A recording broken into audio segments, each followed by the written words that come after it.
سبحان اللہ والحمد للہ ولا الہ الا اللہ سبحان اللہ والحمد للہ ولا الہ الا اللہ سبحان اللہ والحمد للہ ولا الہ الا اللہ.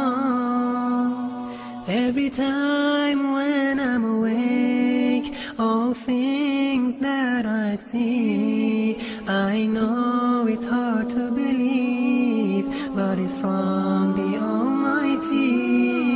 When the leaves fall from the tree, every plant that grows on land, when the waves flow in the sea, it's by His command. Subhanallah walhamdulillah wa la ilaha illallah. العالمين والصلاة والسلام على خير خلقه محمد وعلى آله وصحبه أجمعين. أما بعد، أعوذ بالله السميع العليم من الشيطان الرجيم. يا أيها الناس إنا خلقناكم من ذكر وأنثى وجعلناكم شعوبا وقبائل لتعارفوا إن أكرمكم عند الله أتقاكم إن الله عليم خبير. محترم سامعین کرام، حضرات گرامی، قابل قدر ماں اور بہنوں، ہمیں ہر وقت زیادہ سے زیادہ اوقات میں اللہ کا ذکر کرنا چاہیے، اللہ کی حمد و ثنا اور اس کی بڑائی بیان کرنی چاہیے. جس اللہ تعالیٰ نے ہمیں اور آپ کو یہاں جمع ہونے کی توفیق عطا فرمائی، اور وہی جو ہے ہمارا فریاد رس، حاجت روا اور مشکل کشا ہے. اللہ تعالیٰ کی حمد و ثنا کے بعد عموماً تمام انبیاء علیہم السلام پر، اور خصوصاً نبی آخر الزمان احمد مجتبیٰ محمد مصطفیٰ صلی اللہ علیہ وسلم پر بے شمار درود و سلام نازل ہوں. برادران گرامی، جیسا کہ آپ حضرات کو معلوم ہے کہ آج میری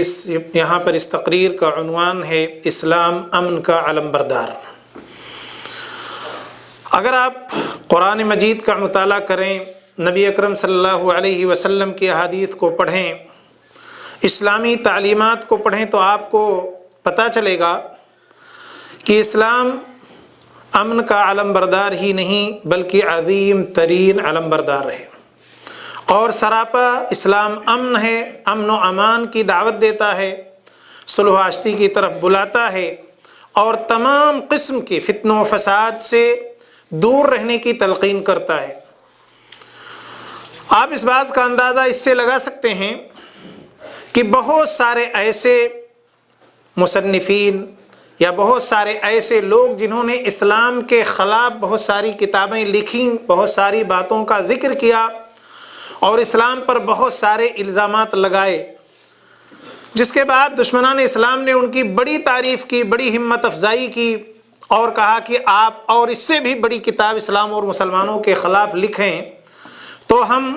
آپ کی کفالت اور آپ کی کتاب کی اتباعت کی ذمہ داری لے لیں گے. تو انہوں نے اس لالچ میں کہ ہمیں ہماری ہمت افزائی ہو رہی ہے اور ہمیں اس سے فائدہ ہو رہا ہے، اس لالچ میں انہوں نے اور بھی اس سے زیادہ اسلام اور مسلمانوں کے خلاف لکھنے کے بارے میں ان لوگوں نے سوچا کہ کیوں نہ ہم قرآن مجید سے اور نبی اکرم جناب محمد الرسول اللہ صلی اللہ علیہ وسلم کی سیرت کو پڑھ کر کے اور ان کی خرابیوں کو، ان کی کمیوں کو اور ان میں موجود فتنوں و فساد کی چیزوں کو لوگوں کے سامنے لائیں، جس سے ہماری اور واہ واہی ہو اور شاباشی ہمیں ملے. لیکن آپ کو پتہ ہے کہ جس کتاب کے اندر کمی ہو ہی نہ، جس کے اندر کوئی خرابی ہو ہی نہ، تو وہ کیا پائیں گے؟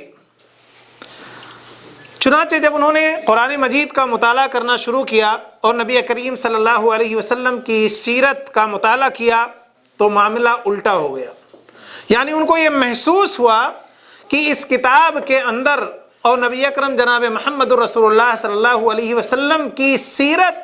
بالکل اس کے خلاف ہے جو کچھ اب تک انہوں نے لکھا تھا یا اب تک وہ جانتے تھے. اس لیے کہ اب تک جو کچھ انہوں نے لکھا تھا وہ سب دشمنان اسلام کے پروپیگنڈے کی وجہ سے، سنی سنائی باتوں کی وجہ سے اسلام اور مسلمانوں پر اتہامات لگائے تھے. ہاں الزامات دیے تھے، لیکن جب انہوں نے پڑھا تو پایا کہ قرآن تو سراپا امن ہے اور سراپا جو ہے پوری انسانیت کا خیال رکھنے والا، اور یہ رواداری اور ہمدردی کا مذہب ہے۔ اور خود نبی کریم صلی اللہ علیہ وسلم کے بارے میں ان کو یہ ملا کہ یہ تو غریبوں، یتیموں، بیواؤں کا سہارا بننے والے ہیں۔ چنانچہ ان لوگوں نے اپنی اس کتاب سے رجوع کیا، اپنی ان باتوں اور خیالات کو بدل ڈالا، اور آج دنیا کی بات چھوڑ دیں، صرف ہندوستان میں اگر آپ دیکھیں گے تو بہت سارے ایسے آپ کو سادھو سنت اور شنکراچاریہ مل جائیں گے جو اسلام کے قصیدے پڑھنے لگے، اسلام کی تعریف کر رہے ہیں، اسلام کی وہ ہم سے زیادہ بلند آواز میں اسلام کی محاسن اور خوبیاں بیان کر رہے ہیں۔ لیکن افسوس یہ ہے کہ ہم خود جو اہل اسلام ہیں، جو اہل قرآن ہیں، جو مومن ہیں، مسلمان ہیں، قرآن کے اور اسلام کے محاسن اور خوبیوں کو نہیں جانتے۔ اس لیے ضرورت اس بات کی ہے کہ ہم زیادہ سے زیادہ اسلام کے محاسن اور خوبیوں کو جانیں، اسلام کے اندر موجود رواداری اور ہمدردی کو پہچانیں، نبی اکرم جناب محمد الرسول اللہ صلی اللہ علیہ وسلم کے اخلاق کو جانیں اور اسے عام کریں، تو یہ محسوس ہوگا، دنیا یہ سمجھے گی کہ اسلام سراپا امن ہے اور امن کی دعوت دیتا ہے۔ آپ ذرا قرآن کو پڑھیں تو آپ کو محسوس ہوگا کہ قرآن ہمارا پوری انسانیت، صرف مسلمانوں کو نہیں بلکہ پوری انسانیت، تمام بنو آدم کو ایک برادری میں شمار کرتا ہے اور ایک وحدت میں ان کو پرونا چاہتا ہے، اور ان کے لیے ایک نظم و نسق برقرار رکھنا چاہتا ہے، اور ان کو نسلی، علاقائی یا تہذیبی جو روایات ہیں ان کو برقرار رکھنے کے ساتھ ساتھ ان کی فلاح و بہبود کا خواہاں ہے، اور تمام انسانیت سے پیار اور محبت کا درس دیتا ہے جو ہے۔ چنانچہ قرآن کا یہ اعلان ہے کہ جو اللہ تعالیٰ سے محبت کرتا ہے وہ صرف ایک دو سے نہیں، چند لوگوں سے نہیں، علاقائی اور نسلی اعتبار سے نہیں، بلکہ پوری انسانیت سے محبت وہ کرتا ہے۔ جسے اللہ سے محبت ہوتی ہے وہ پوری انسانیت سے محبت کرتا ہے۔ وَيُطْعِمُونَ الطَّعَامَ عَلَىٰ حُبِّهِ مِسْكِينًا وَيَتِيمًا وَأَسِيرًا۔ یہاں یہ بتایا گیا کہ اللہ تعالیٰ سے جو محبت کرتا ہے، اللہ کی محبت میں یتیموں، مسکینوں، حتیٰ کہ قیدیوں کو بھی وہ کھانا کھلاتا ہے، ان کے ساتھ رحم و کرم کا معاملہ فرماتا ہے۔ ایک طرف آپ دیکھیں کہ ہمارا قرآن، ہمارا یہ دین گناہ سے اور معصیت کے کاموں سے، جرم سے دور رہنے کی مکمل تلقین کرتا ہے، اور دوسری طرف جب کسی سے جرم اور گناہ کا کام ہو جائے تو یہ نہیں کہ ان کو مکمل طور پر بائی کاٹ کرنے یا سزا کا مستحق قرار دیتا ہے، سزا کے ساتھ ساتھ ان کے ساتھ رحم و کرم اور انسانیت کا معاملہ کرنے کا حکم دیتا ہے۔ چنانچہ اس آیت کے اندر جو ابھی میں نے آپ کے سامنے پڑھی اس کو دیکھیں آپ کہ وہاں اسیر، جو اس کے معنی قیدی کے ہوتے ہیں، اس کو بھی کھانا کھلانا اور اس کے ساتھ انسانیت کا برتاؤ روا رکھنا، یہ اس کی جو ہے انسانی حقوق میں سے ہے جو ہے۔ اور اس طرح اللہ تعالیٰ ہر ایک کے ساتھ، بلکہ پوری انسانیت کے ساتھ وہ چاہتا ہے کہ امن و امان کا، رواداری اور ہمدردی کا، صلح و آشتی کا معاملہ ہو۔ اسی لیے جو ہے اللہ تعالیٰ قرآن کی اس آیت سورہ حجرات کی آیت نمبر 13 میں یہ اعلان ایک جو ہے عالمگیر امن کا اعلان کرتا ہے۔ چنانچہ فرماتا ہے یا ایھا الذین آمنوا یا ایھا الناس انا خلقناکم من ذکر وانثی وجعلناکم شعوبا وقبائل لتعارفوا ان اکرمکم عند اللہ اتقاکم۔ اس آیت پہ ذرا غور کریں۔ قبل اس کے اس آیت کی تشریح کروں، ایک بات اور میں آپ کو بتا دوں کہ میرے دوستو، سورہ حجرات ایک ایسی صورت ہے، یوں تو پورا قرآن ہمارے لیے ضابطۂ حیات ہے، ہمیں پڑھنا اور اس کو اپنے اخلاق اور اپنے عمل میں شامل کرنا چاہیے، لیکن خصوصی طور پر اس صورت کے بارے میں آپ کو بتاؤں کہ اس صورت کا تو ہر شخص آج ہی عہد کرے اور یہ وعدہ کرے کہ انشاءاللہ میں اس کو پڑھوں گا، اس کے معانی و مفاہیم کو سمجھ کر اپنی زندگی میں اسے بروئے کار لاؤں گا، اس لیے کہ اس میں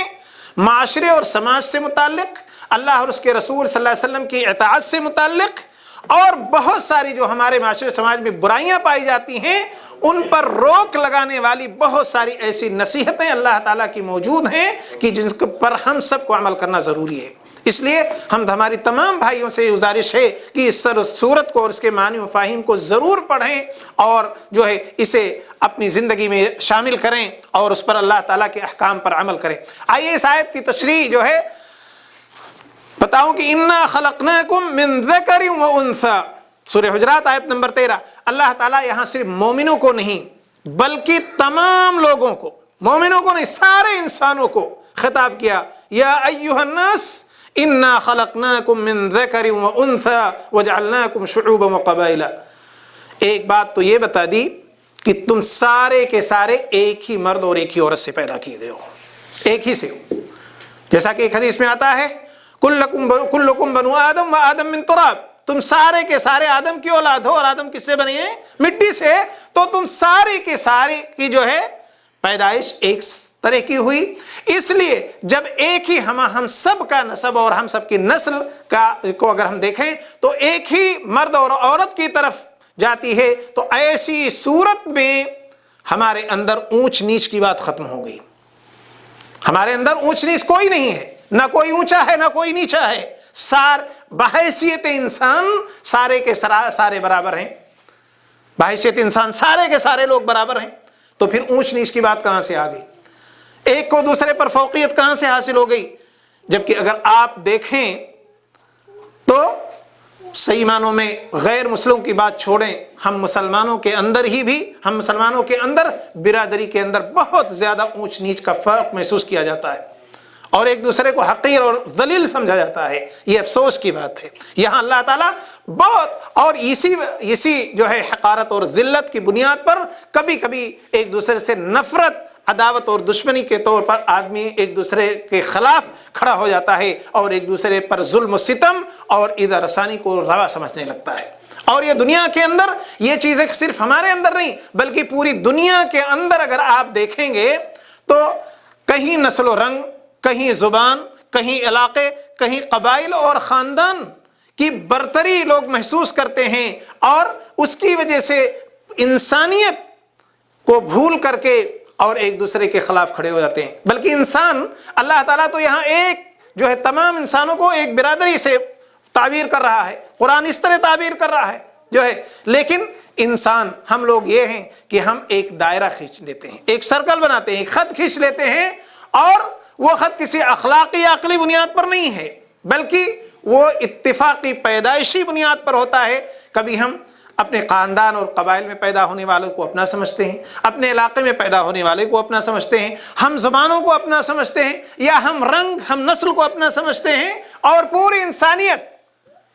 جس پر اگر غور کریں تو ایک ہی ماں اور باپ سے ہم سارے کے سارے بھائی ہو جائیں گے جو ہے، تو اس کو نہیں سوچتے بلکہ اس کو یہ تقسیم جو ہے کر لیتے ہیں اور ایک خط، ایک سرکل بنا لیتے ہیں۔ پھر اگر یہ اس حد تک ہو کہ اپنے گاؤں، اپنے علاقے، ہم زبان یا جو ہے ہم قبائل لوگوں کو تھوڑا زیادہ محبت اور پیار دیں، دوسروں کو کم دیں، تو کوئی حرج نہیں ہے یہاں پر، لیکن کبھی کبھار یہ چیزیں اتنی بڑھ جاتی ہیں اور اس میں تعصب، قومی، علاقائی، زبانی، نسلی تعصب اتنا بڑھ جاتا ہے کہ انسان ایک دوسرے پر ظلم کو روا کر رکھتا ہے۔ چنانچہ آپ دیکھیں تو آپ اور غور کریں تو اسی لیے لوگوں نے ایک جو یہ خط کھینچا اپنے اور غیر کے درمیان، اس کے لیے بہت سارے اصول اور ضوابط بنائے، اس کے بہت سارے مذاہب اور بہت ساری چیزیں گڑھیں تاکہ اپنے آپ کو یا اپنے قبائل کو، اپنی قوم کو دوسرے قوموں سے برتر رکھ سکیں۔ چنانچہ بنو اسرائیل کے بارے میں دیکھیں کہ وہ خود اپنے آپ کو اللہ کا منتخب اور چیدہ کہتے تھے، اور اس کے ساتھ ہی دینی امور میں بنو اسرائیل کے مناسب کو جو ہے اور براتب کو دوسروں سے اعلیٰ سمجھتے تھے۔ دینی معاملات میں بھی وہ سمجھتے تھے ہم اس کے زیادہ حقدار ہیں، اس دین کی، اس نبوت کے، رہبری کے اس کے زیادہ حقدار ہیں۔ اسی طرح آپ غیر مسلموں میں دیکھیں کہ جو ہے بہت ساری چیزیں جیسے برہنوں کی برتری شودروں پر جو ہے، اور ان کو اس طرح ذلیل و رسوا کہ ان کو لے جا کے قار مذلت میں دھکیل دیا جاتا ہے۔ اسی طرح آپ دیکھیں کہ جو ہے گورے اور کالے کی جو تفریق ہاں امریکہ اور افریقہ کے اندر اگر اس وقت کے حالات کو پڑھیں تو کتنی جانیں گئی، کتنا ایک دوسرے کو لوگوں نے ذلیل و رسوا کرنے کی کوشش کی، وہ دیکھ لیں۔ اسی طرح ہٹلر کے زمانے میں جو نازی جرمن کے نام سے مشہور، ان سب واقعات کو آپ دیکھیں تو انسانیت دشمنی آپ کو بالکل واضح نظر آئے گی۔ جبکہ میں کہہ رہا تھا کہ یہ تمام کی تمام چیزیں جو ہے اگر دیکھا جائے تو بالکل نامناسب ہیں، اس لیے کہ اللہ تعالیٰ کیا کہتا ہے، اِنَّا خَلَقْنَاكُم مِّن ذَكَرٍ وَأُنثَىٰ وَجَعَلْنَاكُمْ شُعُوبًا وَقَبَائِلَ لِتَعَارَفُوا إِنَّ أَكْرَمَكُمْ عِندَ اللَّهِ أَتْقَاكُمْ۔ اللہ تعالیٰ ان تمام چیزوں کو جس کی وجہ سے انسان آپسی اختلاف میں پڑ جاتا ہے اور ایک دوسرے سے عناد اور دشمنی کر بیٹھتا ہے، اس آیت کے اندر اور اس کی اس پہلے جو ہے پہلے جملے کے اندر اس کی نفی کرتا ہے اور اسے مکمل طور پر جو ہے اس کی نفی کر دیتا ہے، اسے نہیں مانتا، اور اسلام اس کے بالکل خلاف ہے کہ ہم مختلف جماعتوں، مختلف گروپوں اور اس کے اندر بٹیں جو ہے۔ اسی طرح آپ اگر دیکھیں تو دوسری چیز جو اس آیت کے اندر بتائی گئی، تین بہت اہم جو ہے احکام اس میں بتائے گئے۔ ایک تو یہ، دوسری چیز بتائی گئی کہ وَجَعَلْنَاكُمْ شُعُوبًا وَقَبَائِلَ لِتَعَارَفُوا إِنَّ أَكْرَمَكُمْ عِندَ اللَّهِ أَتْقَاكُمْ۔ بتایا گیا یہ کہ ہم نے تم کو قبائل، جماعتوں میں، خاندانوں میں تقسیم کیا، بنا دیا، لِتَعَارَفُوا تاکہ تعارف ہو سکے۔ اب ظاہر ہے اتنی بڑی دنیا ہے، اگرچہ ایک برادری کی سے تعبیر کیا گیا، لیکن اگر ایک ہی برادری ایک ہی طرح سے اس میں خاندان، قبائل، گاؤں، علاقے، ملک نہ بنائے جاتے، ایک ہی طرح ہوتا تو ایک دوسرے کا تعارف، ایک دوسرے کی پہچان ذرا مشکل ہوتی۔ جیسے کہ آپ کوئی نام لے لیں، جیسے مثال کے طور پر عمر آپ نے نام لے لیا کہ عمر نے ایسا کیا، تو اب کون سا عمر ہے پتہ نہیں چل رہا ہے، لیکن اب اسی کو کسی خاندان، کسی قبیلے سے لگا دیا، سید عمر، شاہ عمر، صدیقی عمر، انصاری عمر، فلاں عمر، یا ہندی، عربی، کسی بھی اس سے آپ جوڑ دیجئے، جلدی اس کا تعارف ہو سکتا ہے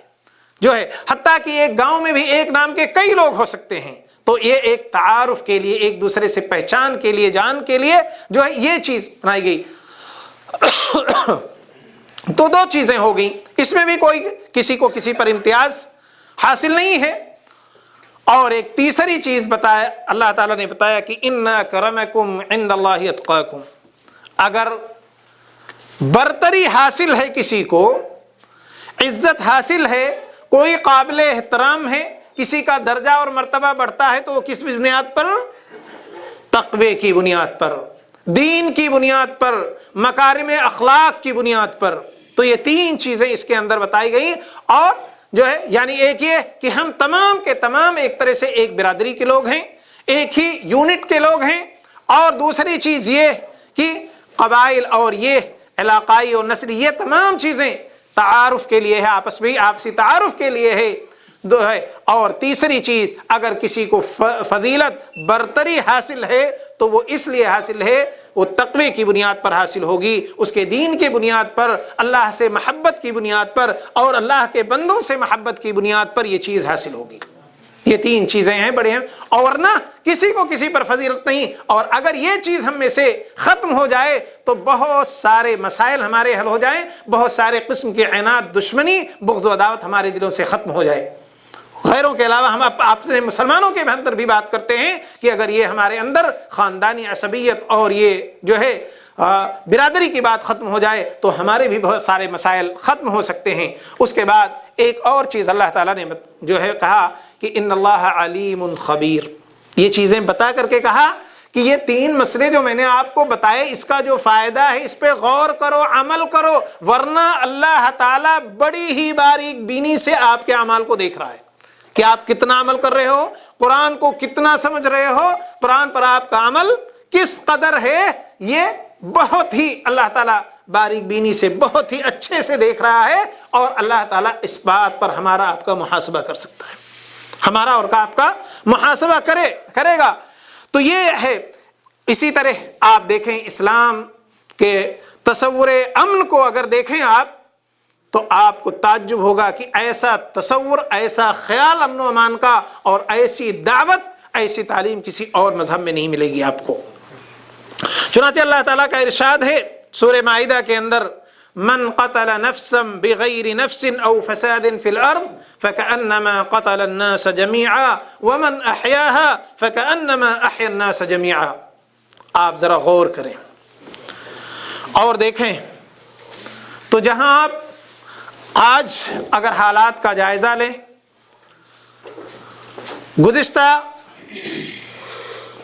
گزشتہ جو قرون اور گزشتہ جو زمانے گزر چکے ان کے بارے میں اگر آپ تاریخ پڑھیں اور موجودہ حالات کو دیکھیں، تو جو لوگ انسانی حقوق کے علم بردار ہونے کا دعویٰ کرتے ہیں اور انسانیت پر اپنا احسان جتلاتے ہیں، ان کے یہاں ان کی لڑائیوں، ان کے مارکوں کو دیکھ لیں اور دیکھیں کہ کس قدر کہیں، جو میں نے بتایا کہ کہیں قبائلی، کبھی خاندانی، کبھی رنگ و نسل اور کبھی جو ہے زبان، مختلف وجوہات کی بنیاد پر یا قوم پرستی کی بنیاد پر دیکھیں، اگر جو مغرب کے اندر جو اقوام پرستی ہے کہ اس قوم پرستی وہ میں اتنے اندھے ہو چکے ہیں کہ دیگر انسانوں کے لیے وہ درندہ صفت بن جاتے ہیں، درندہ صفت بن جاتے ہیں۔ اور آپ تاریخ پڑھیں تو آپ کو پتہ چلے گا کہ ایک ایک دن میں یا چند منٹوں، لمحوں کے اندر لاکھوں لوگوں کو تہہ تیگ کر دیا گیا ہے، ختم کر دیا گیا جو ہے۔ لیکن اسلام کو دیکھیں، قرآن کو دیکھیں کہ اس کے اندر امن کا تصور کیا ہے۔ کیا فرمایا کہ من قتل نفسا بغیر نفس او فساد فی الارض فکأنما قتل الناس جميعا۔ ذرا غور کریں، قرآن کہتا ہے کہ اگر کوئی شخص ناحق طور پر کسی ایک شخص کا قتل کر دے تو اسے سمجھو کہ وہ پوری انسانیت کا قاتل ہے۔ کس مذہب میں اور کس دین میں، کس قوم کے اندر یہ بات آپ کو ملے گی؟ آپ ذرا غور کریں۔ آج لوگ لاکھوں کی تعداد میں جو ہے، اب آپ کسی کی مخالفت کر دیں، کسی قوم اور کسی مذہب والے کی، وہ آپ کو مکمل طور پر اپنا دشمن سمجھ لے گا۔ وہ انسان بھی نہیں سمجھے آپ کو، آپ کے ساتھ وہ ظلم و ستم روا رکھے گا کہ انسان بھی نہیں سمجھ رہا ہے جیسا کہ آپ کو ہو۔ لیکن قرآن اس بات کی دعوت ہے کہ ایک جان صرف اگر ناحق کسی نے قتل کر دیا تو گویا کہ اس نے پوری انسانیت کا قتل کر دیا، اور اگر ایک کو بچایا تو پوری انسانیت کو بچا دیا۔ یہ ہے اسلام کے اندر ایک جان کی، ایک نفس کی قدر و قیمت۔ یہ ہے کہ ایک نفس کی قدر و قیمت کیا ہے۔ آج پوری دنیا مل کر کے اس آیت کے مقابلے میں کوئی ایسی بات، کوئی اپنا ایسا قرارداد پیش نہیں کر سکتی کہ جو اس آیت کا مقابلہ کر سکے، جو اس میں امن کی بات کہی گئی ہے، جو اس میں رواداری کی بات کہی گئی ہے، جو انسان کے خون کی قیمت بتائی گئی ہے، وہ کوئی شخص اس کو جو ہے آج لا نہیں سکتا جو ہے۔ اس لیے آپ دیکھیں، اسی طرح آپ دیکھیں کہ دوسری آیت میں قرآن کے تصور امن و سلامتی کو کیسی تقویت اس آیت سے ملتی ہے۔ اسلام کے اندر کتنی خوبیاں، کتنی کہ محاسن ہیں میرے دوستو، آپ اندازہ نہیں کر سکتے۔ اللہ تعالیٰ نے فرمایا سورہ مائدہ کہ وَتَعَاوَنُوا عَلَى الْبِرِّ وَالتَّقْوَى وَلَا تَعَاوَنُوا عَلَى الْإِثْمِ وَالْعُدْوَانِ۔ یہ بھی امن و امان کی ایک بہت بڑی صورت ہے۔ اللہ تعالیٰ نے اس میں کیا فرمایا کہ تعاونوا علی البر والتقوی، ہمیشہ تعاون جب کرو تو تقوی کی بنیاد پر کرو، بھلائی کی بنیاد پر کرو۔ ہمیشہ اس شخص کا تعاون کرو جو حق پر ہو، نہ حق پر نہ ہو، جو بھلائی کے کاموں میں کے لیے کوشش کر رہا ہو، برائیوں کے لیے نہ ہو، اس کا تعاون کرو، آپ اس کی مدد کرو۔ یہاں کوئی قید نہیں لگائی گئی کہ وہ اپنا ہو یا غیر ہو، اپنے خاندان سے تعلق رکھتا ہو، غیر سے رکھتا ہو، اپنے ملک کا ہو، کسی اور ملک کا ہو، یہ کوئی قید نہیں، بلکہ قید یہ ہے صرف بھلائی اور تقوی کی، جو بھلائی کے راستے پر جا رہا ہو، بھلائی کے لیے کوشش کر رہا ہو، لوگوں کا تعاون کر رہا ہو، لوگوں کی مدد کر رہا ہو، آپ اس کے ساتھ کھڑے ہو جاؤ، اس کی مدد کرو۔ وَلَا تَعَاوَنُوا عَلَى الْإِثْمِ وَالْعُدْوَانِ، اور جو شخص برائیوں میں ملوث ہو، حد سے تجاوز کرنے والا ہو اور گناہ کے کاموں پر ہو، تو ایسے شخص کے تعاون سے منع کیا گیا ہے، خواہ وہ آپ کا بھائی ہی کیوں نہ ہو، خواہ وہ آپ کا بھائی ہی کیوں نہ ہو، آپ کا رشتہ دار ہی کیوں نہ ہو، آپ کا بیٹا ہی نہ کہو۔ اور اس کی مثالیں آپ کو ہمارے اسلاف کے ہاں بہت مل جائیں گی کہ وہ ہمیشہ حق پر قائم ہو جاتے تھے، اور یہی قرآن کی دعوت ہے، یا ایھا الذین آمنوا کونوا قوامین للہ شہداء بالقسط،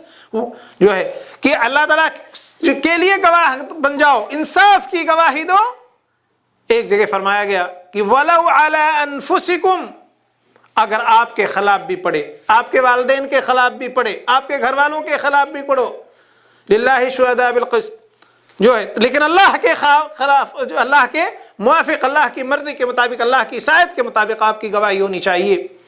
اور دوسری جگہ فرمایا وَلَا يَجْرِمَنَّكُمْ شَنَآنُ قَوْمٍ عَلَىٰ أَلَّا تَعْدِلُوا اعْدِلُوا هُوَ أَقْرَبُ لِلتَّقْوَىٰ، اور کسی قوم کی دشمنی آپ کو اس کے ساتھ بے انصافی پر نہ ابھار دے، بے انصافی کرنے پر نہ مجبور کر دے، اس لیے کہ آپ کی اس کی دشمنی اپنی جگہ لیکن انصاف اپنی جگہ۔ اگر آپ اس بات پر ہم لوگ قائم ہو جائیں اور ہمیشہ بلا امتیاز، اپنے اور غیر کے بلا امتیاز اگر ہم لوگ اچھے لوگوں کا ساتھ دینے لگیں، بھلائی والے لوگوں کا ساتھ دینے لگیں، برائی کے لوگوں سے اجتناب کرنے لگیں، چاہے اپنا ہی آدمی ہو، تو میرے دوستو بہت سارے مسائل، پریشانیاں ختم ہو جائیں گی، بہت سارے قسم کی عناد اور دشمنی ختم ہو جائیں گی، اور اس کا اثر سماج اور معاشرے میں اور دیگر غیر مسلم پر اتنا ہوگا کہ وہ ہمارے اپنے بن جائیں گے۔ اور اس کی مثالیں موجود ہیں، اس کی مثالیں بہت ساری موجود ہیں۔ اسی طرح آپ اگر غور کریں تو قرآن کے اندر اور اسلام کے اندر جو امن کا تصور ہے وہ اس آیت میں دیکھیں کس طرح پوشیدہ ہے، اور ہمارا اسلام کس بات کا حکم دیتا ہے۔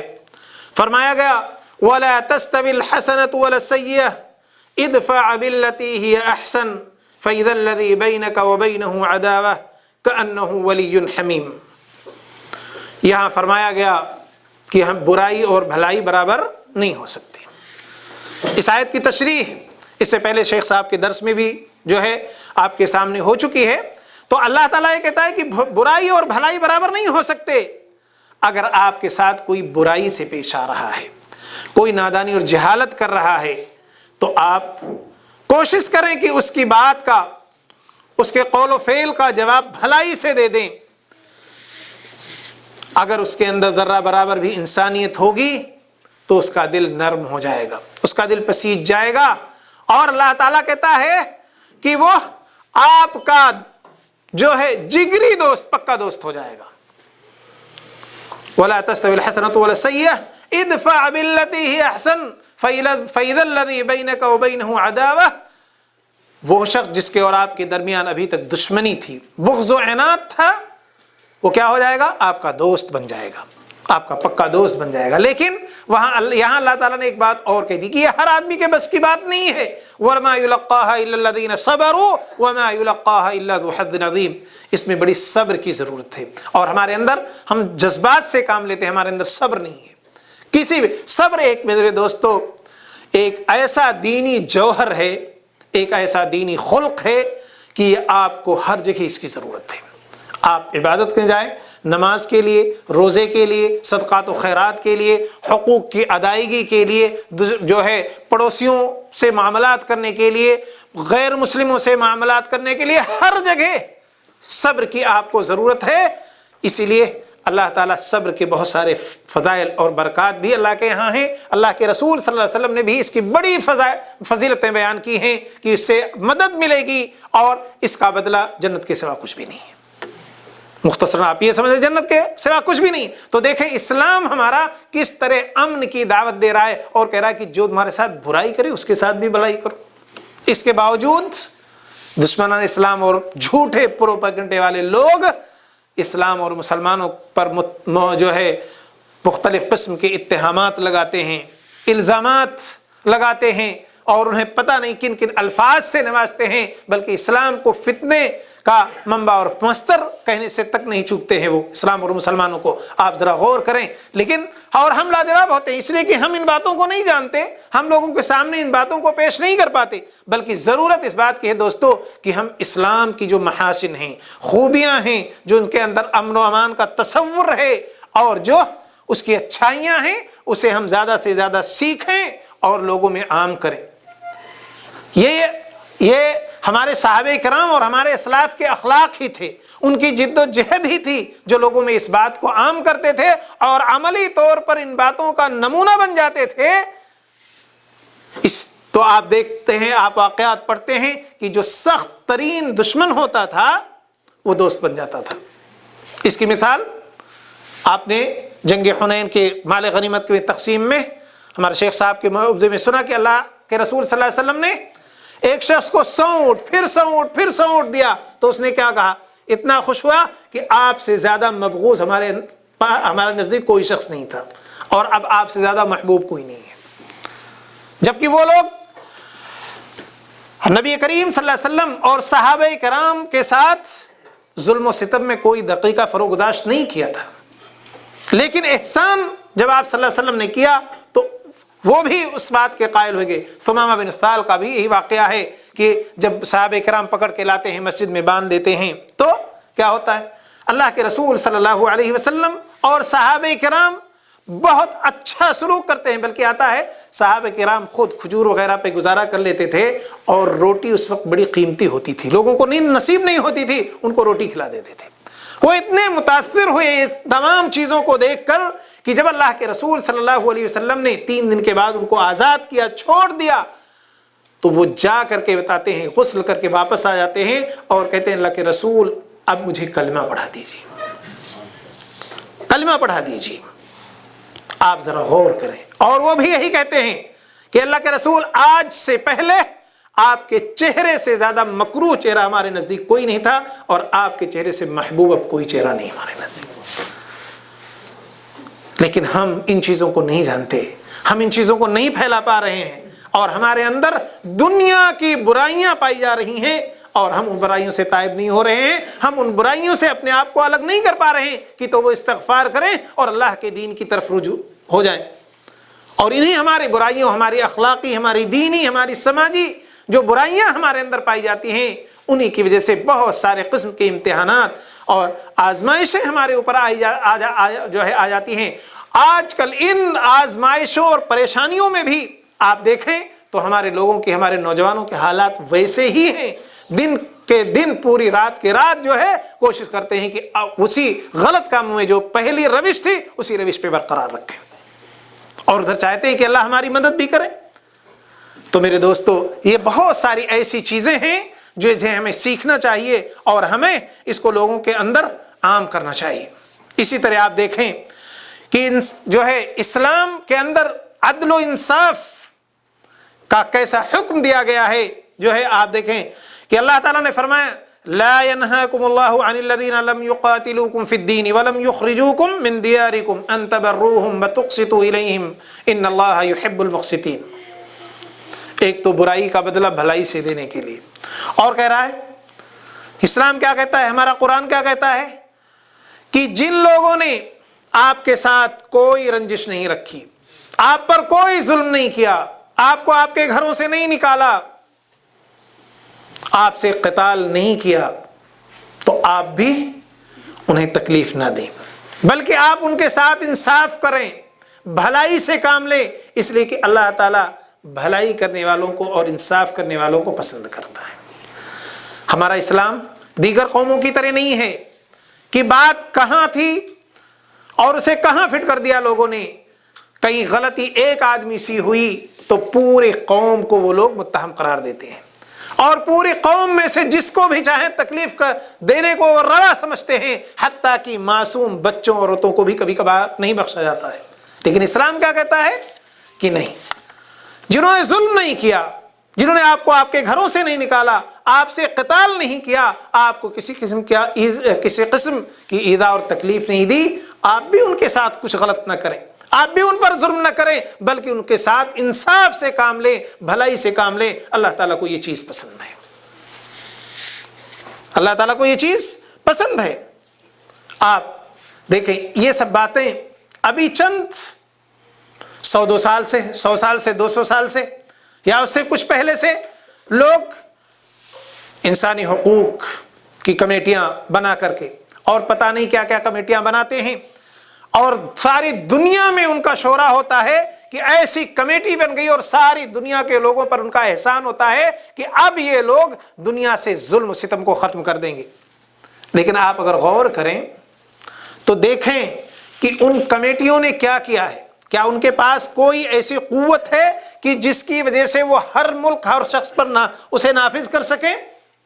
ایسا کچھ نہیں ہے. ان کمیٹیوں کے بننے سے پہلے بھی اور بعد میں بھی آپ بہت سارے ممالک کا جائزہ لیں تو آپ دیکھیں گے کہ کس طرح انسانیت کا خون بہایا گیا،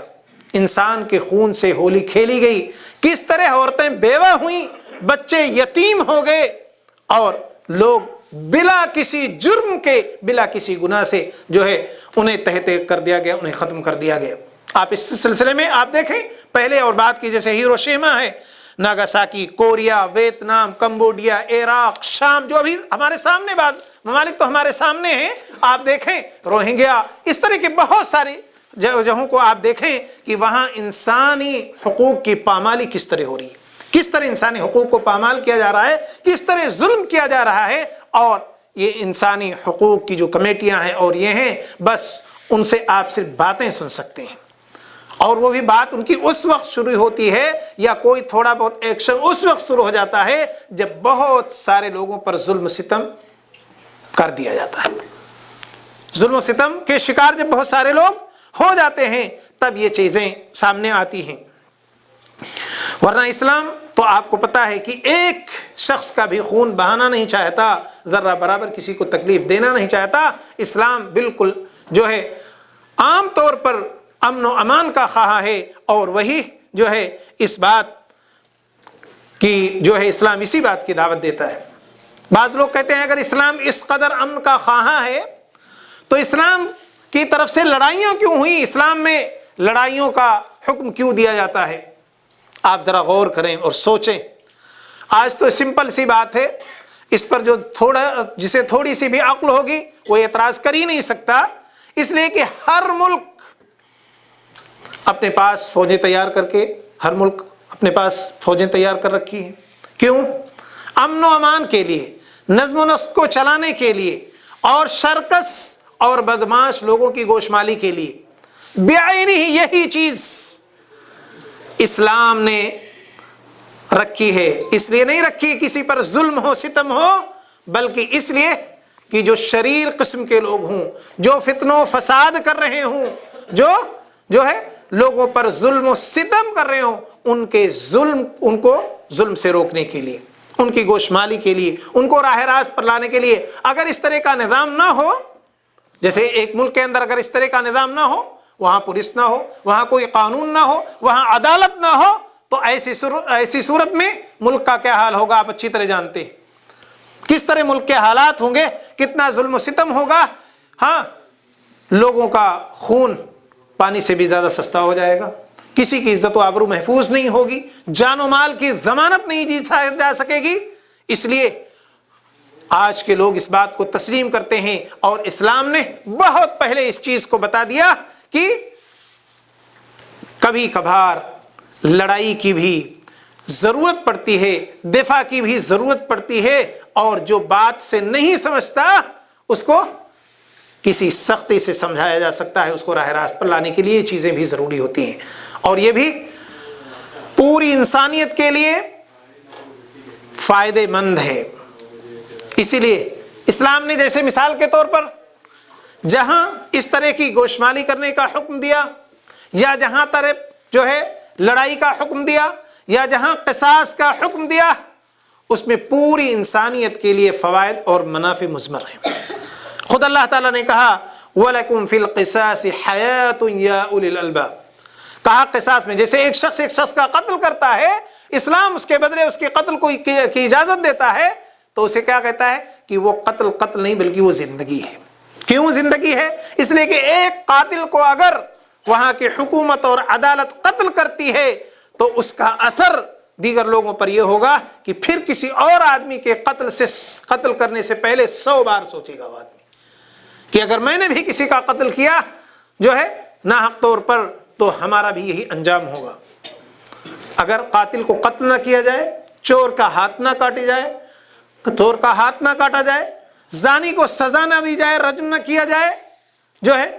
شراب پینے والے کو تعزیری کوڑے نہ لگائے جائیں، تو پھر بتائیے کہ عدل و انصاف یا ایک اچھا اور صالح معاشرہ کیوں کر وجود میں آ سکتا ہے؟ اگر ہر آدمی آزاد ہو، گناہوں کے بعد بھی اس کی کوئی گرفت نہ ہو، کوئی نظم و نسق اور اصول نہ ہو، تو یہ نظام چل سکتا ہے؟ نہیں چل سکتا ہے۔ اس کے اندر اس لیے اس بات کی ضرورت ہے، ورنہ اسلام کسی کو ایذا، کسی کو تکلیف دینے کا جو ہے ہرگز اسلام اس کا روادار نہیں ہے کہ کسی کو ادنا سی بھی تکلیف پہنچائی جائے۔ آپ کو پتا ہے کہ ہمیں اور آپ کو حکم یہ ہے کہ اگر ہم کہیں جا رہے ہیں بازار میں، ہمارے ہاتھ میں جو ہے، لوگوں میں، سماج میں ہمارے ہاتھ میں اگر دھاردار چیز ہے، جیسے ایک چاقو ہے، تو حکم کیا ہے کہ آپ اس کا دستہ نہیں، اس کی دھار والی طرف پکڑیے تاکہ کسی کو وہ لگ نہ جائے۔ اور کسی کو اس سے اشارہ کرنا بھی اسلام نے جائز نہیں رکھا کہ آپ کسی دھار، کسی نوکدار چیز سے کسی کی طرف اشارہ کر کے اسے خوف اور ڈر دلائیں۔ تو اسلام کسی کے قتل کا خواہاں کیسے ہو سکتا ہے؟ کسی پر ظلم کے یہاں کیسے ہو سکتا ہے جو ہے؟ تو اس طرح سے چاہے جس طور پر آپ دیکھیں تو اسلام ہر طرح سے امن کا خواہاں ہے اور امن کی دعوت دے رہا ہے جو ہے۔ اور جہاں اللہ تعالیٰ نے قتال کی یا لڑائی کی اجازت دی، وہاں کیا کہا؟ وَقَاتِلُوا فِي سَبِيلِ اللَّهِ الَّذِينَ يُقَاتِلُونَكُمْ وَلَا تَعْتَدُوا إِنَّ اللَّهَ لَا يُحِبُّ الْمُعْتَدِينَ۔ اللہ تعالیٰ نے کہا کہ اور تم اللہ کے راستے میں ان لوگوں سے قتال کرو جو تم سے قتال کرتے ہیں۔ ایسے ہی نہیں کہ چاہے جہاں جاؤ لڑائی شروع، جو قتال کر رہے ہیں ان سے قتال کرو، جو ظلم کر رہے ہیں ان پر، ان کے خلاف تم اپنی دفاع کے لیے کھڑے ہو جاؤ۔ تو آپ دیکھیں اور کیا فرمایا گیا؟ وَلَا تَعْتَدُوا، حد سے تجاوز نہ کرو۔ جس طرح وہ لڑائی لڑ رہے ہیں آپ بھی اسی طرح لو، حد سے تجاوز نہ کرو۔ اگر آپ اللہ تعالیٰ اپنے آپ کو غلبہ کر دیا تو اب حد سے تجاوز کر کے اللہ تعالیٰ نے جن لوگوں کو قتل سے منع کیا ان کو نہ کرو۔ مثال کے طور پر بچوں کو، عورتوں کو جو اس میں شامل نہ ہو، یا جو ہے ان کے دھرم گرو دین کے لوگوں کو، یا ان کے جو ہے معابد کو، ان کو گرانے کا حکم نہیں دیا گیا۔ یعنی حد سے تجاوز نہ کیا جائے، بلکہ اللہ وَقَاتِلُوا فِي سَبِيلِ اللَّهِ الَّذِينَ يُقَاتِلُونَكُمْ وَلَا تَعْتَدُوا إِنَّ اللَّهَ لَا يُحِبُّ الْمُعْتَدِينَ۔ اس لیے کہ اللہ تعالیٰ تجاوز کرنے والوں کو، ظلم کرنے والے کو، حد سے گزر جانے والے کو اللہ تعالیٰ پسند نہیں کرتا ہے۔ تو آپ دیکھیں، اور قتال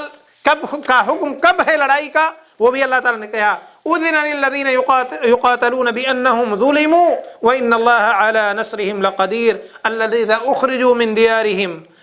بغير حق إلا أن يقولوا ربنا الله ولولا دفع الله الناس بعضهم ببعض لهدمت صوامع وبيع وصلوات ومساجد يذكر فيها اسم الله كثيرا ولا ينصرن الله من ينصره إن الله لقوي عزيز۔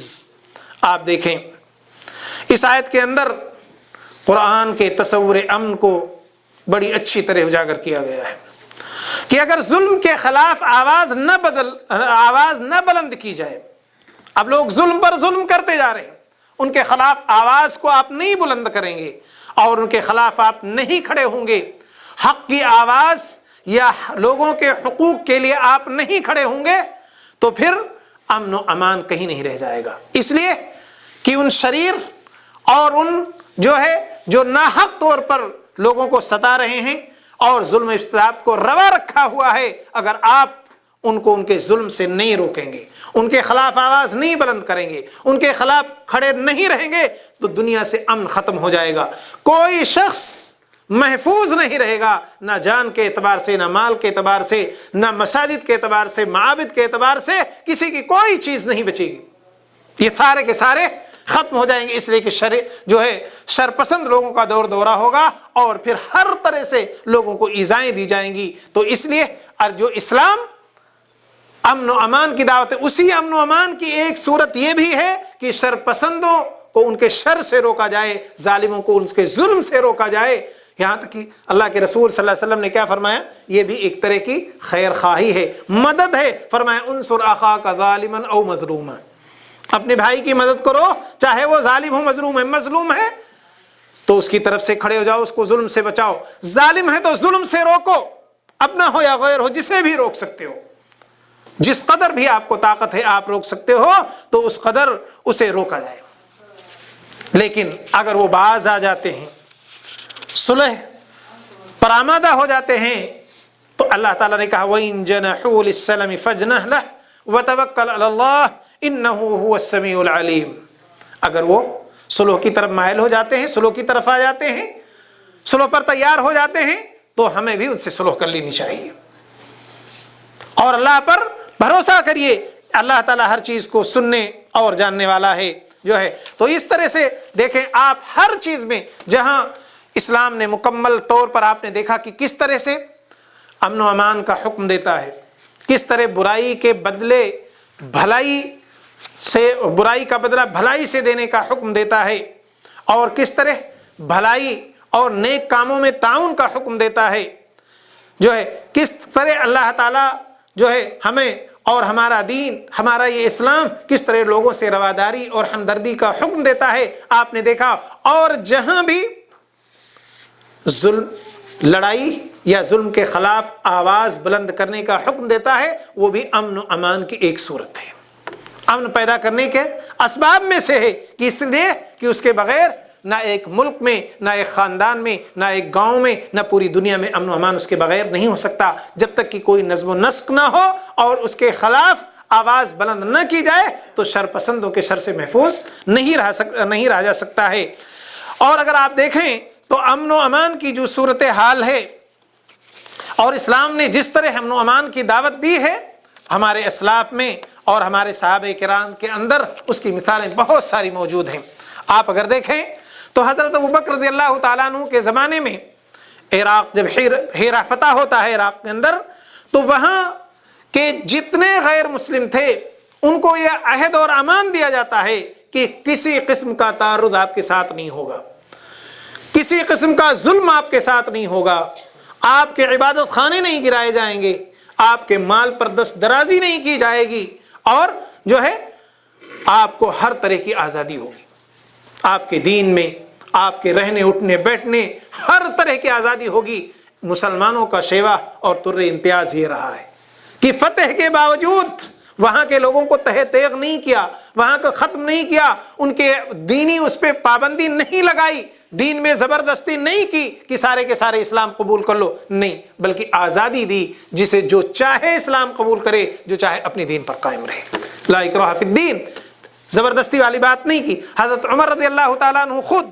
آپ اگر دیکھیں تو حضرت عمر رضی اللہ تعالیٰ عنہ کا دور ایک ایسا دور ہے کہ جس میں امن و امان، خوشحالی، ترقی کے لیے اس کی مثال پیش کی جاتی ہے، اور بلکہ مورخین لکھتے ہیں کہ حضرت عمر رضی اللہ تعالیٰ عنہ کے عہد خلافت کے بعد کوئی عہد، کوئی دور ایسا نہیں آیا ہے، کوئی عہد اور کوئی دور ایسا نہیں آیا کہ جو حضرت عمر کے دور کے مقابلے ہو یا اس سے بہتر کہا جا سکے، ایسا کوئی دور اب تک نہیں آیا حضرت عمر رضی اللہ تعالیٰ عنہ۔ اس کے باوجود حضرت عمر رضی اللہ تعالیٰ عنہ کہ ہاں چاہے وہ علمی اعتبار سے ہو، اقتصادی اعتبار سے ہو، ہر طرح سے ان کا دور بڑا ترقی پذیر تھا۔ اور جب وہ جاتے ہیں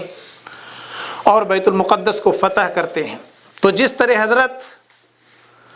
بیت المقدس کو فتح کرتے ہیں، تو جس طرح حضرت ابوبکر رضی اللہ تعالیٰ عنہ نے ہیرا والوں کو امان دیا، اسی طرح ایلیا والوں کو، بیت المقدس فلسطین کے لوگوں کو حضرت عمر رضی اللہ تعالیٰ عنہ نے اسی طرح امن و امان دیا، امن و امان کا اعلان کر دیا جو ہے۔ اور جو ہے اسی طرح سے آپ دیکھیں اگر تو غور کریں گے آپ کو، تو اسی طرح سے حضرت عثمان غنی رضی اللہ تعالیٰ عنہ منبر پر جب بیٹھتے تھے تو اپنے پورے منبر پر جب بیٹھتے تھے تو لوگوں کے حالات دریافت کرتے تھے کہ کہیں ہمارے حکومت کے اندر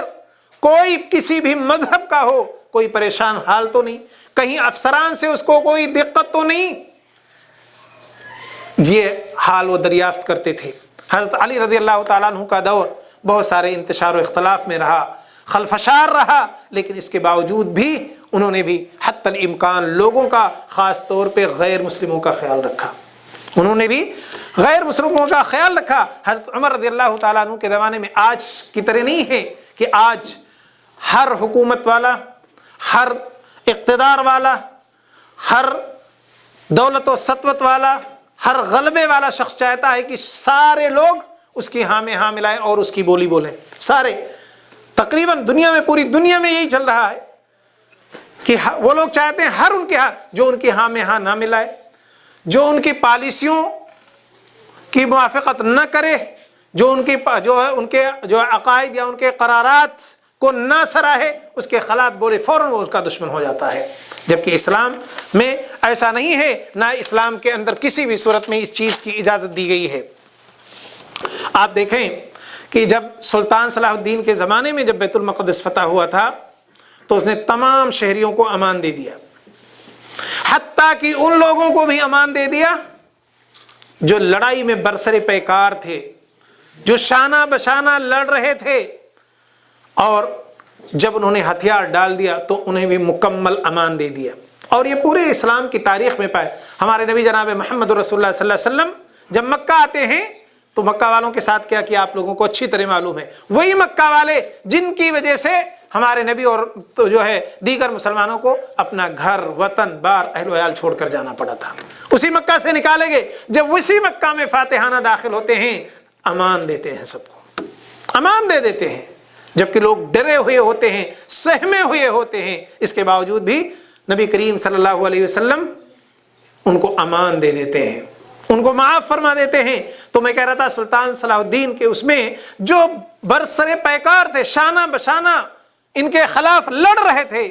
فتح کے بعد جب انہوں نے ہتھیار ڈال دی تو ان کو بھی امان دے دیا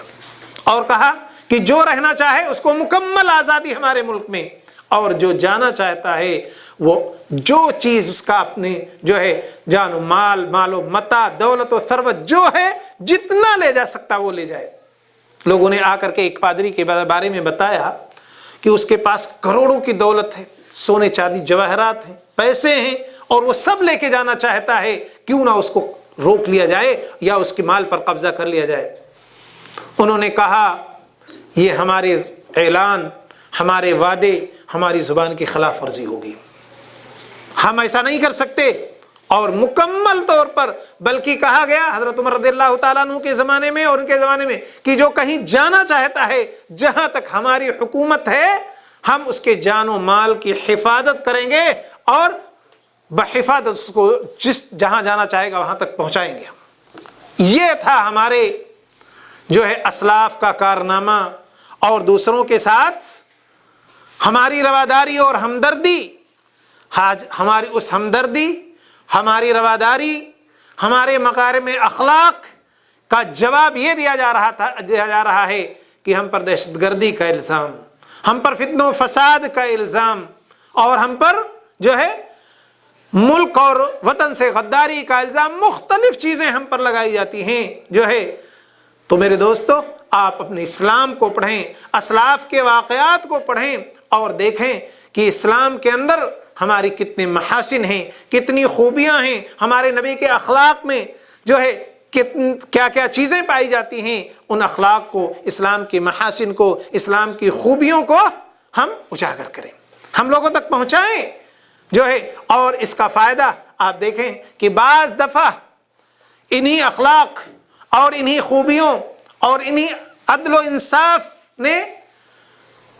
لوگوں کو اسلام کی طرف مائل کر دیا، کلمہ شہادت پڑھنے پر مجبور کر دیا ہے. لیکن آج ہم خود اس کلمہ شہادت کے تقاضے کو پورا نہیں کر رہے ہیں. آج ہم خود اس کلمہ شہادت کے تقاضے کو پورا نہیں کر رہے ہیں، بلکہ ہم جو ہے دوسروں کی روش پر جا رہے ہیں، ہم دوسروں کی روش پر جا رہے ہیں. تو اللہ اور اس طرح سے ہمیں عزت بھی چاہیے، سطوت بھی چاہیے، اور ہمیں اپنے جان و مال کی حفاظت بھی چاہیے. میرے دوستو، اللہ کا وعدہ ضرور ہے کہ اللہ تعالی ہمیں ہماری حفاظت فرمائے گا، ہمیں سطوت اور غلبہ عطا فرمائے گا، اور جو ہے ہماری مدد فرمائے گا. لیکن شرط یہ ہے کہ ہم اللہ تعالی نے جو اسباب اور وسائل بتائے ہیں، جو ذرائع بتائے ہیں، ان اسباب و وسائل کے لیے تیار ہوں، انہیں مہیا کریں، اور ہم اپنے اندر تبدیلی کریں تو ضرور اللہ تعالیٰ جو ہے ہماری مدد کرے گا. تو میرے دوستو، میں کہنا یہ چاہ رہا تھا کہ آپ ان باتوں کو سمجھیں اور غور کریں کہ اسلام میں کہیں ظلم و ستم کو روا نہیں رکھا گیا ہے۔ اسلام نے کبھی کسی کے ساتھ ناانصافی کو روا نہیں رکھا ہے، بلکہ مسلم، غیر مسلم، پڑوسی، غیر پڑوسی، ملکی، غیر ملکی، غرضے کی کوئی بھی ہو، ہر ایک کے ساتھ عدل و انصاف کا حکم دیا ہے، رواداری کا حکم دیا ہے، ہمدردی کا حکم دیا ہے۔ اگرچہ ان میں سے بعض کے حقوق کم، بعض کے زیادہ ہیں، لیکن ہر شخص کے ساتھ کم از کم انسانیت کے ناطے اس کا حقوق ہمارے پاس ہے، اور بلکہ ہر ایک پر ہے، چاہے وہ کسی بھی مذہب سے تعلق رکھتا ہو، کسی بھی دین سے تعلق رکھتا ہے، کم از کم وہ انسان ہو، جیسے کہ قرآن کی یہ آیت بتائی۔ آپ دیکھیں اور غور کریں گے تو آپ کو پتہ چلے گا کہ ان حالات میں جو آج کا جنگی حالات اور جو ہے خلفشار قریبی ملکوں میں پایا جاتا ہے، یا اس سے پہلے جو پایا گیا، میں نے آپ کو بتایا کہ لاکھوں ہزاروں لوگ ایک دن میں تہتے ہوئے، لیکن کم و بیش جو مورخین نے لکھا ہے کہ ہمارے نبی جناب محمد رسول اللہ صلی اللہ علیہ وسلم کے عہد میں چھوٹی بڑی تقریباً 82 جنگیں ہوئیں، کچھ اور کم و بیش بھی لکھا، لیکن بعض لوگوں نے لکھا کہ چھوٹی اور بڑی جو غزوات اور جنگیں ہوئیں، لڑائیاں ہوئیں، وہ کتنی ہیں؟ 82، اور اس میں کل تعداد شہداء و مقتولین یعنی دونوں طرف سے جو لوگ اس میں مارے گئے ان کی تعداد کتنی ہے؟ 1018، یعنی کم و بیش 1000 کے قریب 1018 ہے۔ آپ دیکھیں کہ یہ کتنے سال میں، تقریباً 10 سالہ دور کے اندر یہ تعداد ہے، اور آج ایک مہینے بلکہ ایک ہفتے میں یہ جانیں چلی جاتی ہیں، اور اس کے باوجود بھی اسلام پر لوگ لگاتے ہیں کہ اسلام نے جہاد کا حکم دیا، اسلام نے لڑائیاں لڑی، اسلام نے لوگوں کے ساتھ بڑا ظلم و ستم کیا۔ آپ ذرا غور کریں، ہے کہ نہیں؟ تو اسلام کو اگر ہم پڑھیں اور لوگوں پر پیش کریں تو اس کا خاطر خواہ نتیجہ نکلے گا، جیسا کہ میں نے بتایا کہ بہت سارے وہ لوگ جو اسلام کے خلاف بولتے تھے، جب انہوں نے اسلام کو پڑھا تب جو ہے وہ اسلام کے موافق آ گئے اور ہماری آپ کی زبان بن گئے، ہماری طرف سے وہ بھرپور وکالت کر رہے ہیں آج۔ تو اللہ رب العزت سے ہم دعا کرتے ہیں کہ پروردگار عالم ہم سب کو نیک عمل کی توفیق دے، ہم سب کو امن و امان عطا فرمائے۔ اللہ تو ہمارے دینوں میں ایمان کی حفاظت فرما، ہماری عزت و آبرو کی حفاظت فرما، ہمارے جان و مال کی حفاظت فرما، اور ہمارے حقوق کی حفاظت فرما۔ اے پروردگار عالم ہم سب کو توبہ استغفار کی توفیق عطا فرما، اور ہمیں اپنے دین پر قائم کر دے۔ اللہ تو ہمیں ہمارے معصوم بچوں کی، ہمارے ماؤں بہنوں کی، بیٹیوں کی تو حفاظت فرما، اور اللہ تو ہمیں اپنے دین پر قائم کر، اور اپنے کے وعدے کے مطابق ہماری مدد کر، اور ہمیں تو غلبہ اور ہمیں تو جو ہے ہمیں غلبہ اور ہمیں تو قوت عطا فرما، اور دین اور دنیا بھر میں امن و امان پر جو ہے امن و امان قائم کرنے کی توفیق عطا فرما۔ وآخر دعوانا الحمد للہ رب العالمین، سبحان ربک رب العزت عما یصفون، وسلام علی المرسلین، والحمد للہ رب العالمین۔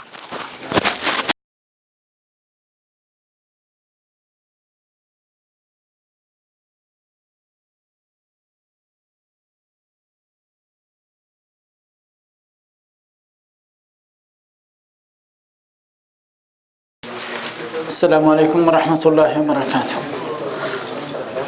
الحمد للہ وکفی وسلام علی عبادہ الذین اصطفی، اما بعد۔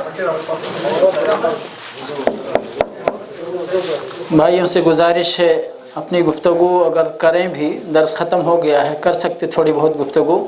لیکن افضل یہی ہے کہ توجہ ہماری طرف ہو، اور اگر گفتگو کریں تو آہستہ کریں۔ جزاک اللہ خیر۔ ابھی سوالات کا پرچہ آپ لوگوں کے درمیان تقسیم کر دیا گیا ہے، ایک 3-4 منٹ میں کوشش کریں کہ جواب لکھ کر ہمارے جو رضاکار ہیں، جو ہمارے جنہوں نے پرچہ تقسیم کیا ہے، ان کو واپس کر دیں انشاءاللہ، تاکہ وقت بچایا جا سکے۔ اللہ رب العالمین سے دعا ہے کہ ہم نے جو کچھ بھی ابھی اس درس میں سنا ہے، رب العالمین ہمیں ان سے فائدہ اٹھانے کی توفیق عطا فرمائے۔ یقیناً یہ کہنے کی ضرورت نہیں ہے، جس کے دل میں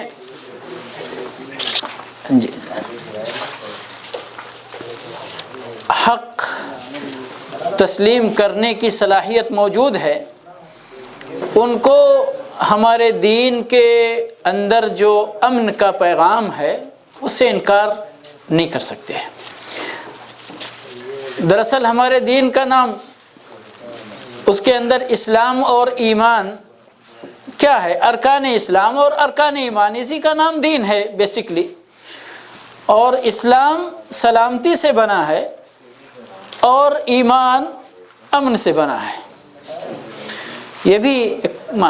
امن و سلامتی ہم یہی کہتے ہیں، اور دونوں چیزیں ہمارے اس دین کے نام کے اندر داخل ہیں۔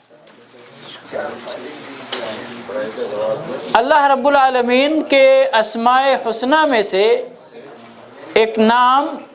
بہت ہی مشہور، معروف اور منتشر ہے، السلام، جو ہم ایک دوسرے کو سلامتی کا تحفہ پیش کرتے ہیں، السلام علیکم ورحمۃ اللہ وبرکاتہ، جواب میں بولتے ہیں وعلیکم السلام ورحمۃ اللہ وبرکاتہ۔ تو جس دین کے ماننے والے اس ذات الہی کے اسماء حسنی میں سے ایک نام ہی ہو سلامتی، تو بھلا اس دین کے ماننے والوں کے پاس یا ان کے اندر سلامتی نہ پائی جائے، یہ ممکن نہیں ہے۔ لیکن میں نے جیسے کہا کہ جس کے دل میں حق تسلیم کرنے کی صلاحیت ہوگی وہ اس چیز کو محسوس کرے گا اور اس کو قبول کرے گا۔ اب جس کو دن کو رات کہنا ہے اور رات کو دن کہنا ہے، ان سے آپ کہیں کہ نہیں اسلام میں سلامتی پائی جاتی ہے، وہ کبھی نہیں کہیں گے، وہ کہیں گے اسلام میں تو دہشت گردی ہی ہے۔ تو ہم ان کی نہ زبان بند کر سکتے ہیں اور نہ ان کی باتوں کا ہمیں کچھ خیال کرنا ہے، کیونکہ جو بھی باتیں ہوتی ہیں تاریخ شاہد ہوتی ہیں، اور تاریخ اگر آپ کو اسلام کی دیکھنا ہے، جیسا کہ حافظ صاحب نے بہت کچھ بتایا، اللہ جزائے خیر عطا فرمائے، اللہ حافظ صاحب کے علم و عمل میں برکت عطا فرمائے، عمر میں، اولاد میں، دولت میں اللہ رب العالمین برکت عطا فرمائے، دنیا کے اندر عزت اور آخرت کے اندر عزت اور اعلیٰ مقام عطا فرمائے۔ تو یہ یعنی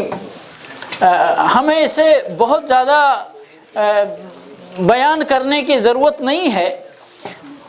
جیسے کہ شیخ نے بیان کیا کہ 84 یا جتنی بھی جنگیں ہوئی ہیں، مشہور جنگیں تو امام بخاری رحمۃ اللہ علیہ نے سیر اور مغازی کے اندر 17-18 کا ذکر کیا ہے، اور اس سے بھی زیادہ اگر مشہور ہم تاریخ کی روشنی میں دیکھنا چاہتے ہیں تو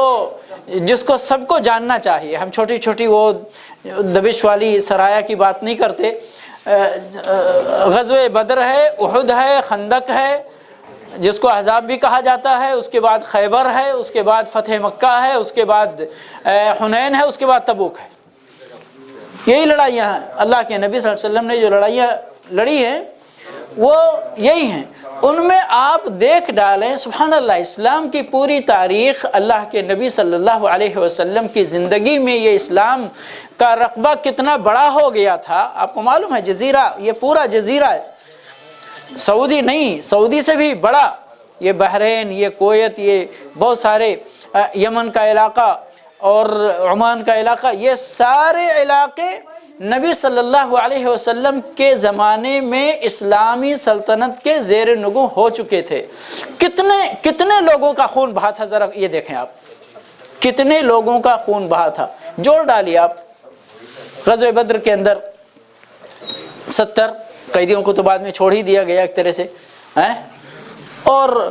خندق یہاں پر دیکھیے کیا کہتے ہیں، احد کے اندر دیکھیے مسلمانوں کا بھی نقصان ہوا، لیکن جو کافروں کا نقصان ہوا، فتح مکہ میں چند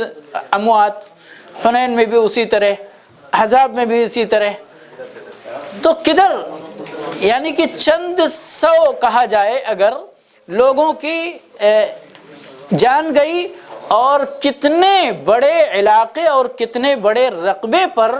اسلام کا جھنڈا اور توحید کا جھنڈا لہرایا۔ یہ سبحان اللہ کوئی کمپیئر نہیں ہے۔ امریکہ نے ایک بم ڈال دیا ہیروشیما پر، جیسا کہ حافظ صاحب نے کہا، تو کتنے آدمی مرے تھے معلوم ہے؟ 40 لاکھ، اس سے اوپر،